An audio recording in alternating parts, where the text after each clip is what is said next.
Today's lesson is on the law of cosines, but we need to talk about some navigation terminology in order for us to be able to work through some of these problems and to apply some of these things.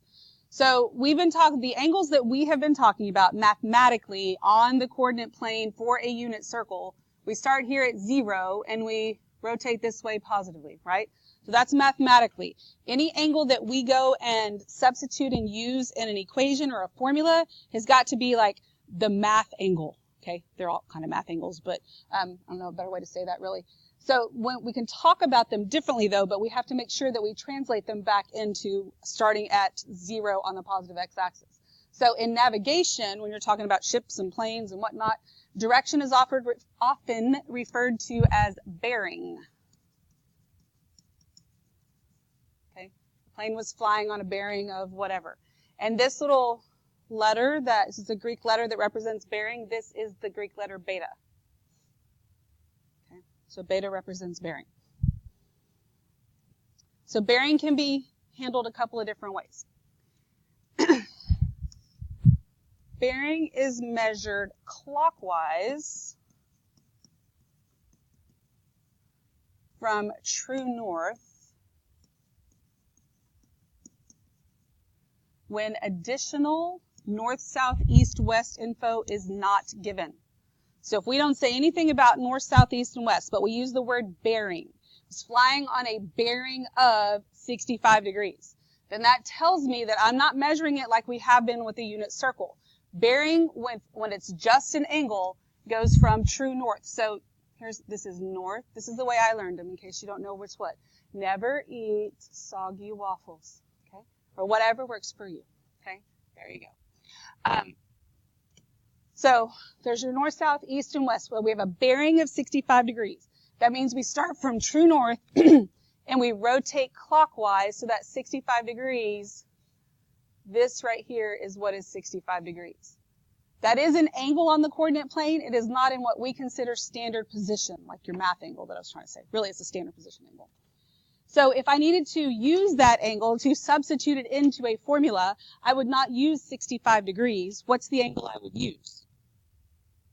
25, because this is the angle in standard position, and it's a 25-degree angle. Does that make sense to you? So that'll help us figure it out, but you got to get labeled, and then you got to know which part you're actually looking at to use. Okay, we good? All right. So then it goes on to say bearing is measured either counterclockwise. Very long word, or clockwise when additional north, south, east, west info is given. Okay, so I could go either way in either direction if I am given additional information. Okay, so this now says this is instead of a bearing of 65 degrees, I have a bearing of south 65 degrees east. So I'm going to label this again. Never eat soggy waffles. And this time, okay, you can think about starting at the origin, like if I put my pencil at the origin here, and I'm going to go south, and then I'm going to swing 65 degrees east. Looks like this. It's kind of just what it says, so it kind of makes sense. So go south and swing east, so this right here is 65 degrees. So it's two different ways to say it, and depending on how you say it, we're talking about two completely different directions that you would be going. If I needed to substitute this angle into something, what's the angle measure I would actually use? Negative 25 or a positive what?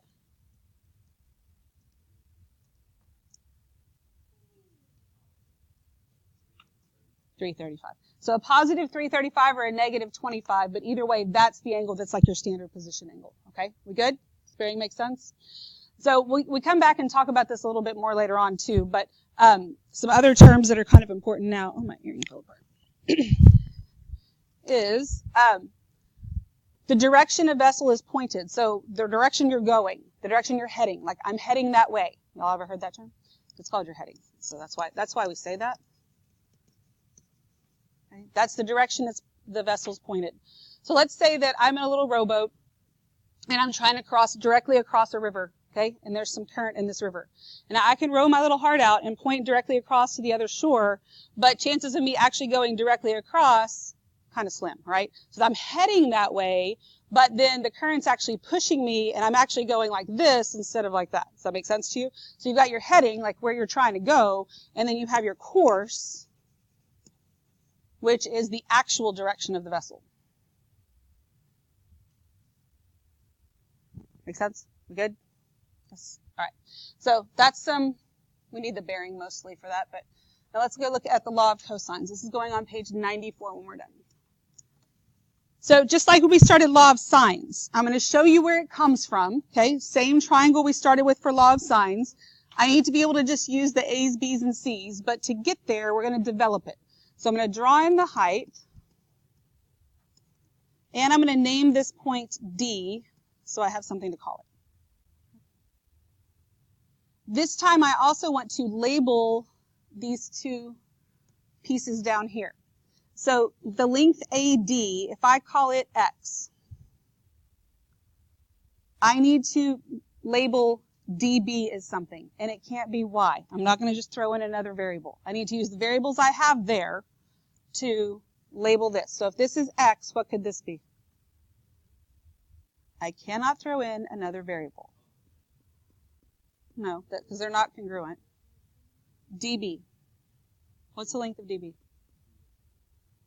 Could be, but we don't know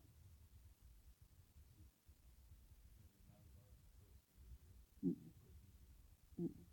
That's not a variable. It's what? Close. What's the length of AB? No. The length of AB is C. So it's C minus X. You said X minus C, but it's C. So this is C minus X. All right, that's how you find it. Everybody good so far? So now I remind you, what I'm doing up here, you may not have ever thought to go down the roads I'm going. Just make sure you can follow the work that I'm doing. Okay? Like how did you know to do that? Well, because I know what I'm going for here. You don't necessarily know that.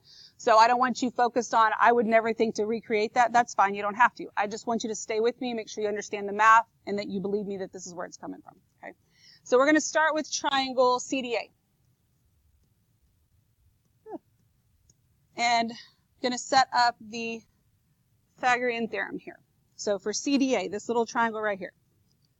So Pythagorean theorem, usually we put the hypotenuse last. Leg squared plus leg squared equals hypotenuse squared, but we're going to put the hypotenuse first. So our hypotenuse is B.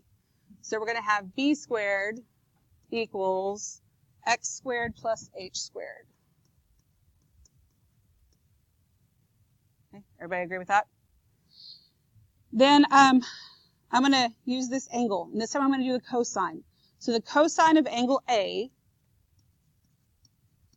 is equal to the adjacent, which is X, over the hypotenuse, which is B. And then I'm going to solve for X, so I just multiply by B. So X is equal to B times the cosine of A. Okay? And I'm going to pause right here on these two things. So our goal is, I added in an X and an H, right? I need to be able to solve things where I don't know X or H. I can just use the A, B, and C, and that's what we're getting at here. So now I'm going to use triangle CDB. Okay, so triangle CDB. And I'm going to set up the Pythagorean theorem for that one. So again, I'm going to put the hypotenuse out first, so it's A squared. Plus, and then the leg would, not plus, I'm sorry, equals. That's why I'm putting it out front. Equals C minus X squared plus H squared. Everybody understand where everything came from?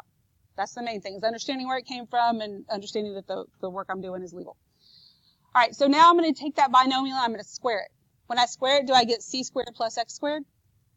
No, I get a trinomial there. So this is going to be A squared equals, this will be C squared minus 2CX plus X squared plus H squared. All right, so all I did was square that legally and easily. Now I'm going to do some substitution. Because basically I need to substitute, I need to get rid of X and I need to get rid of H. Well, I have here this X. I have X right here, so I can substitute that in for that X. Does that make sense to you? It's just a substitution. And then this X squared plus H squared, that matches this. So in that place I can put B squared, right? It's just simple substitution. We good with that? All right, so let's make that happen. So that means I'm going to get a squared equals, it's still c squared minus 2 times c, but instead of that x, I'm substituting this in for x. So that's b times the cosine of a plus, and then instead of x squared plus h squared, I get to put b squared.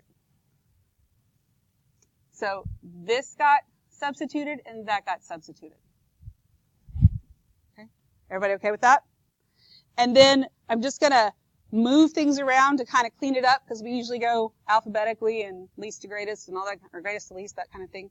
So this leaves me with a squared equals, I'm going to move the b squared to the front. B squared plus c squared minus 2 times b times c times the cosine of a. And so now what I have there is I have this equation. It only has a's, b's, and c's in it, whether they're side lengths or angles, but I don't have to know x or h. I needed those in there to kind of help me get to that relationship, but that right there is your law of cosines. And that's where it comes from. Do you ever have to recreate all this stuff? No. But I'm not a big fan of just telling you this is it because I said so. Okay, I want you to see that it actually came from stuff that you understand. Simple trig, simple Pythagorean theorem, and it just works itself out. Okay? All right, so this is the law of cosines. So it says law of cosines can be used to find side and angle measures given two sides in the included angle. So side, angle, side, or side, side, side. Okay, and that's what we had left over. There's 3 different ways we can write this. So let's rewrite this one first. We've got a squared equals b squared plus c squared. So, I hope I write the right letters. Now, do you see how that part right there just looks like the Pythagorean theorem anyway? Okay, and I know the c's not the right place, but this isn't a right triangle, so it doesn't even matter. Like, it still just has that feel, right? And then minus 2, and then you just multiply whatever these two things are together. B times c times the cosine of the angle that corresponds to the letter outside. So it'll be the cosine of a. Whew, goodness, sorry. Boom. But again, most of your triangles not labeled anyway, and it doesn't matter. There's no hypotenuse, so we don't have to worry about the longest side here. It's just the way that the sides and the angles relate to each other. So I could write it that way, or let's say I'm not looking for a. Let's say I'm looking for b, so that I could put b squared equals a squared plus c squared minus 2, and then that would be times a times c. What do you think I'd take the cosine of? B. You see how that works? So then c squared, and you write out the rest using that pattern. When we define things mathematically, we have to use variables and pictures and whatnot, but the concept is what really matters. This side squared, that side squared, you just can't really write that in a rule. That's why we have to have things like this. But whether you remember the letters and stuff is kind of irrelevant. It's just, can you apply it? So this should give me, hopefully, got a squared plus b squared minus 2ab times the cosine of c. Y'all agree with that? Okay. And so this works for side, angle, side, and side, side, side. I know this lesson is all law of cosines, so yeah, they're all going to be those, but we need it, they're going to be mixed up eventually, so we need to get in the practice of looking at it and deciding what it is before we move on. So let's look at number 1. It says, so I have 2 sides in the included angle, so that means that this is side, angle, side. It is side, angle, side, so that tells me I'm using law of cosines, okay? I'm looking for a side length, and I have the angle across from it, because I would have to if it's side, angle, side. So I've got this. That means that the number that goes on the outside is this missing side, so this will give me x squared.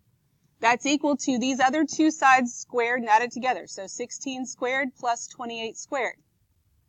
Minus 2 times what? 16 times 28, right? Times the cosine of 127.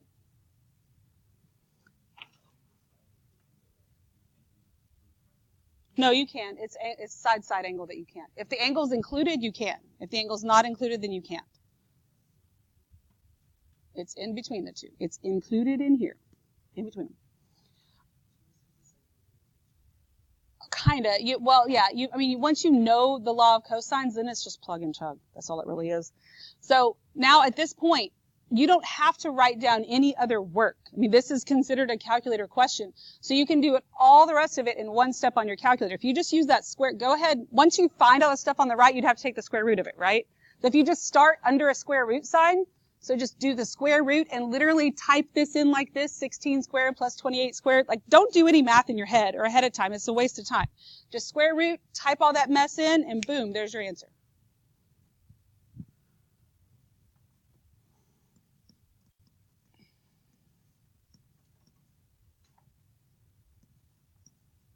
And make sure you get this number.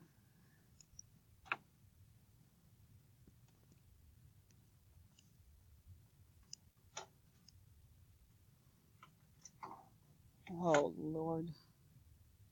What questions do you have? We good? Bless you. All right, let's look at number 3. Triangle ABC. So we got to draw and label it. Triangle ABC. ABC. So angle C is 88. AC is 22. BC is 11.5.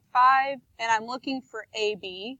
So it's across from angle C, so I'm going to call it little c. So this is 2 sides in the included angle. So it's side angle side. It's law of cosines. And I'm looking for a side length, so I have to be looking for the side length that's across from the angle I know. That's what goes on the outside.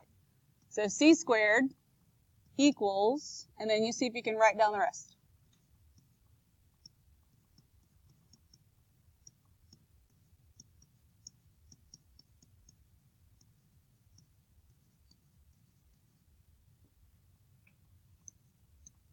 Once you've written it down, double check that you agree with me. If you put 11.5 first instead of 22, it's fine. Same thing. You'll get the same answer. Okay? And then go ahead and type it in and get your answer.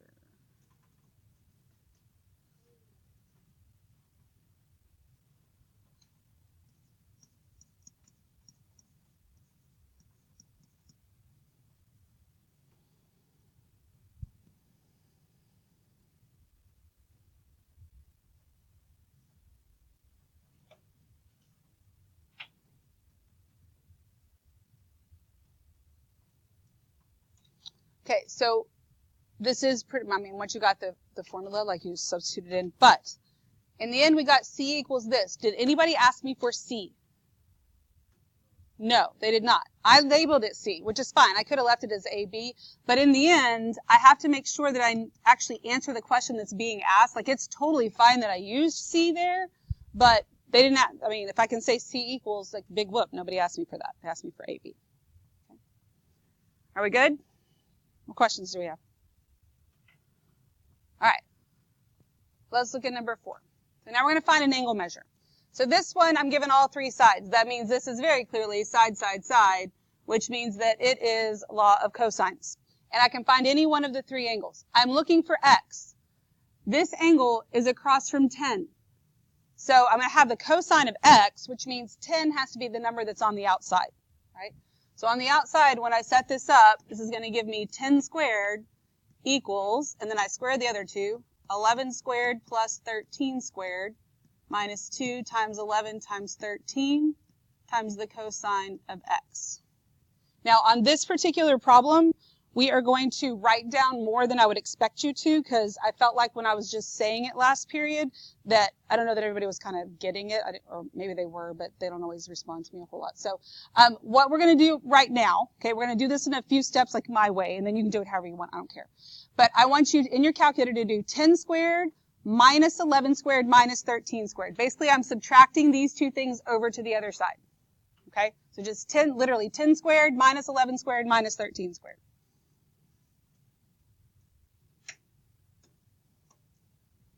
You get negative 190, is that correct? So that's equal to negative 2 times 11 times 13 times the cosine of x. So just humor me right now, okay? Because I know I wouldn't expect you to write all this stuff down. I'm not even going to, yes, I can multiply 2 times 11 times 13, but I'm not. These are the things I would do in my calculator if I was doing this. I would subtract those 2 things like I just did. And then I would use my fraction button so that I do not have to use parentheses. Because if I just here do, because what I want to do next is I want to divide this stuff out, right? But if I just hit divided by negative 2 times 11 times 13, it's going to divide it by 2 and then multiply it by the rest, right? So you got to be very careful with that. If you have the fraction button, use the fraction button. So the next thing I'd have is negative 190 over negative 2 times 11 times 13 equals the cosine of x.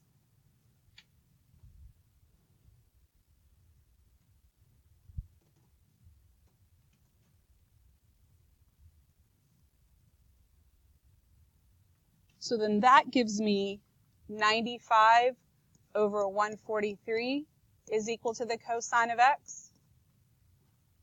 And then what do I do to find x? Inverse. So then I can just do cosine inverse of the answer. Okay? But instead of writing all that down, I would just manipulate it in my calculator, which is fine. The only thing you absolutely have to have written down is this part right here.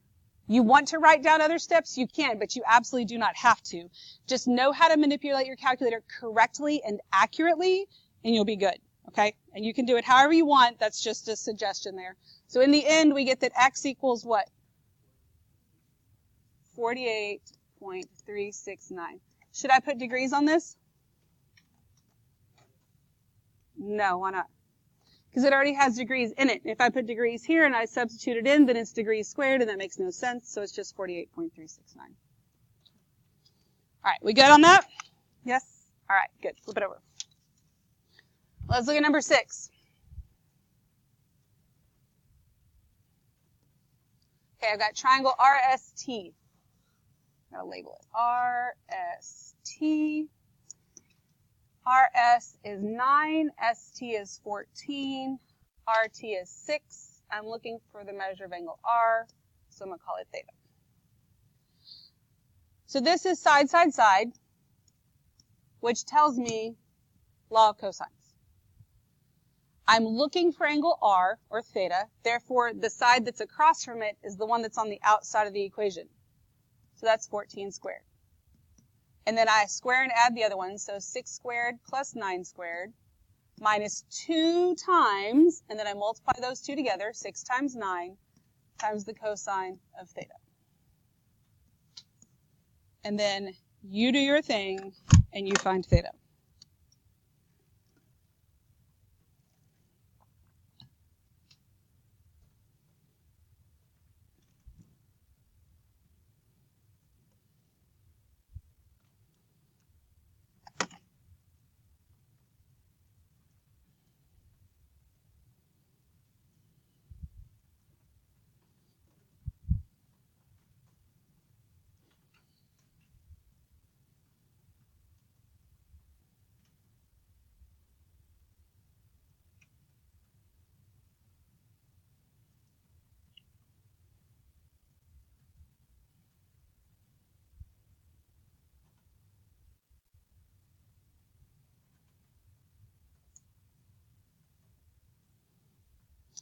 I'll show you another way that you could type this in. I probably wouldn't do the cosine inverse at the beginning. I'd probably do it and then do the inverse of the answer. But I could do this because these calculators are nice and I don't have to use 1,000 parentheses. I could do this all in one step and take the cosine inverse of what we just did, which is in the numerator 14 squared minus 6 squared minus 9 squared over negative 2 times 6 times 9. Like, you can do it all in one step if you understand that. That is absolutely fine. I just didn't really want to lose anybody, and you don't have to do it in one step. Some people kind of prefer to kind of manipulate, whatever. But in the end, we get that it's 137.011. So 137.011. And does this one have degrees on it? Yes, and that is equal to the measure of angle R. Fine that we called it theta, but in the end, it's the measure of angle R. We all good? What questions do you have? All right. Let's look at the application problems. Number 7, 2 ships leave port at 8 a.m. Ship A sails with a bearing of north 68 degrees east at a speed of 17 miles an hour. Ship B sails with a bearing of south 35 degrees east at a speed of 12 miles per hour. If the ships maintain their paths, how far apart are they at 2 p.m.? Okay, so I'm going to very lightly draw in my north, south, east, west. So I have something to go on here. So ship A has a bearing of north 68 degrees east. That means I start here, and it's north, and I swing out 68 degrees east. So it's like over here. Okay? And this is ship A. And it went at 17 miles per hour. The other ship's only going 12 miles per hour, which means it's not going as far. So you want to keep that in mind when you're drawing. They don't have to be to scale, but sometimes you confuse yourself when your pictures are weird. All right, so then ship B sails with a bearing of south 35 degrees east. It's going to look more like this. And this is ship B. So this right here is 68 degrees, and this right here is 35 degrees. Okay. Everybody okay with all that so far? So it asks me how far apart are they at 2 p.m. So how far apart are they at 2 p.m.? I'm looking for x. So they gave me a speed. I need to know the actual distance. It's a very simple proportion, right? If I'm going 17 miles in 1 hour, okay, they started at 8 a.m., it's 2 p.m., how many hours is that? 8 a.m. to 2 p.m., how many hours is that? 6.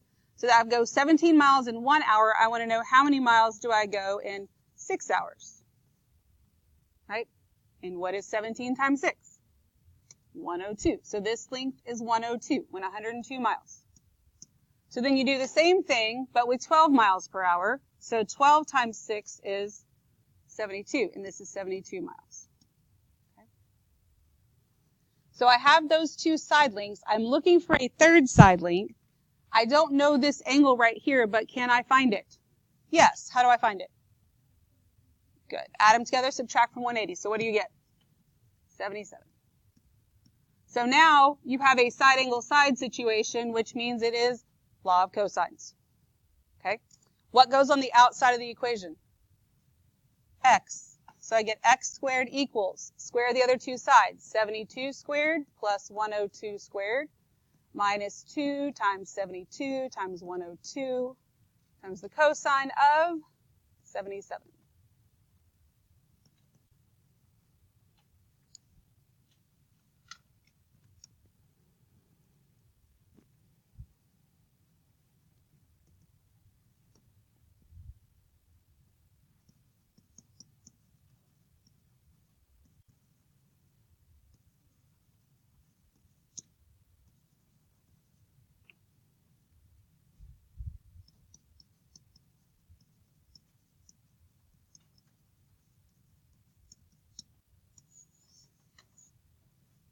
Did we get that number? Do we have questions? I mean, once you get it drawn and labeled, the rest is just like working all the other problems. It's just like anything else. Just got to be able to draw and label it accurately. And notice that I didn't read the problem and then like go and just draw this picture. I read the problem and then I went back and did it piece by piece and tried to make sense of it. Okay? Most people can't just read it and then just go back and recreate it. All right, let's look at number 8. It says Bruno and Aliana are figure skaters. Starting from the same location, Bruno skates 29 feet at a bearing of south 55 degrees 9 minutes west. Aliana skates 18 feet at a bearing of south 16 degrees 51 minutes east. How far is Bruno now from Aliana? Okay, so they're both going south something. So I don't really care about the north part of this. So I'm just going to have this, like the bottom part of my little compass there. All right, so Bruno skates 29 feet. His bearing is south 55 degrees west. So he's going to be over here. So here's Bruno. And Aliana doesn't skate as far. And she goes south 16 degrees east. It's like, oh, that's kind of a big 16, but it's fine. And this is Aliana. There's my triangle. Okay, so this angle right here, Bruno's angle, is 55 degrees 9 minutes. This angle is his, this angle is hers. That's the angles we just measured. They're not from up here. So you got to make sure you know where your angle is. He skated 29 feet. She skated 18 feet. I want to know how far apart are they. So the angles that they gave me were in minutes, though. So I need to adjust that. That 55 degrees, 9 minutes, what do I do with that 9? Divide it by 60. So 55 degrees, 9 minutes is actually how many in decimals? 55.15. Okay. And then the 16 degrees, 51 minutes is actually 16 point what? 85. So what do I do to get that whole big angle? Add them together. And when you do that, what do you get? 72. So this whole angle right here is 72 degrees. Do you have enough information to find what you're looking for? Yes. So go ahead and see if you can set that one up on your own.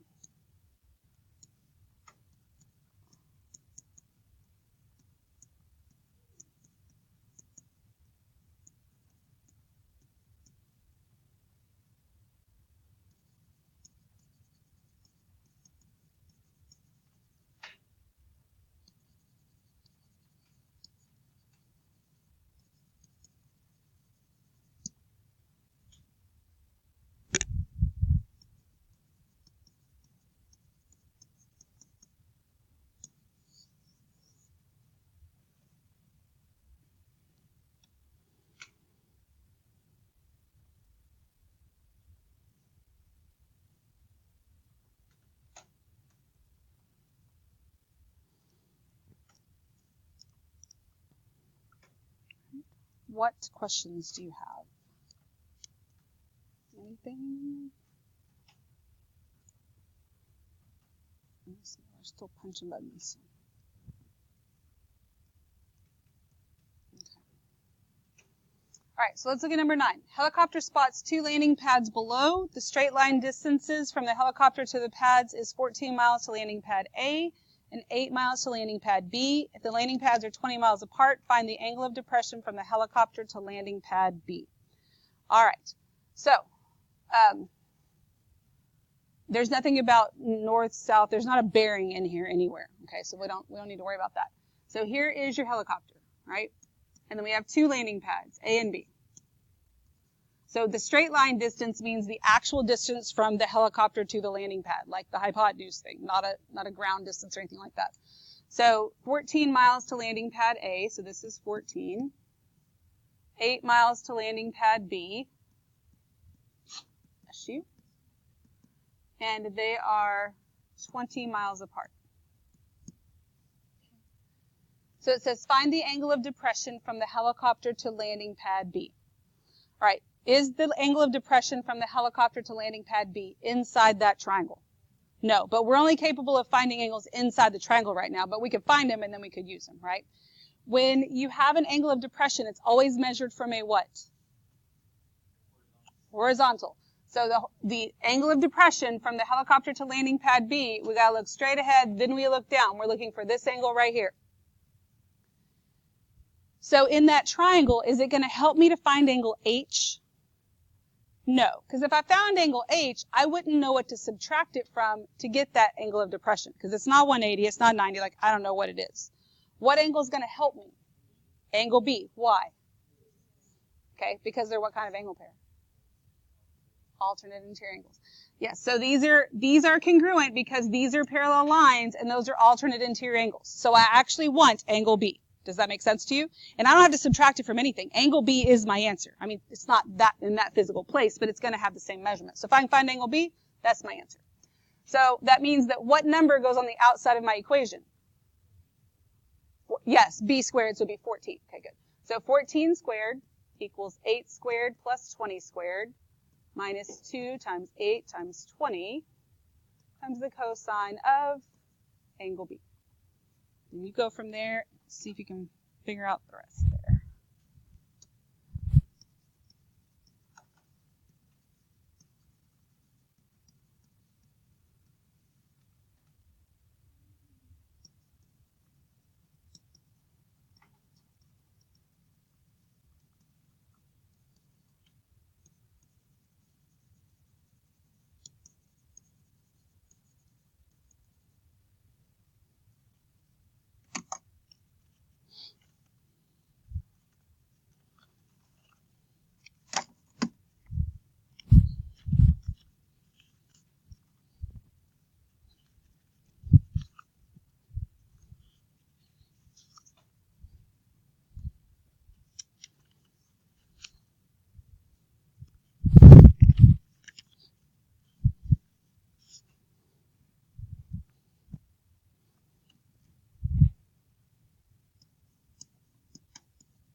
When you're done, you can see if you agree with me. If not, please let me know and ask me questions.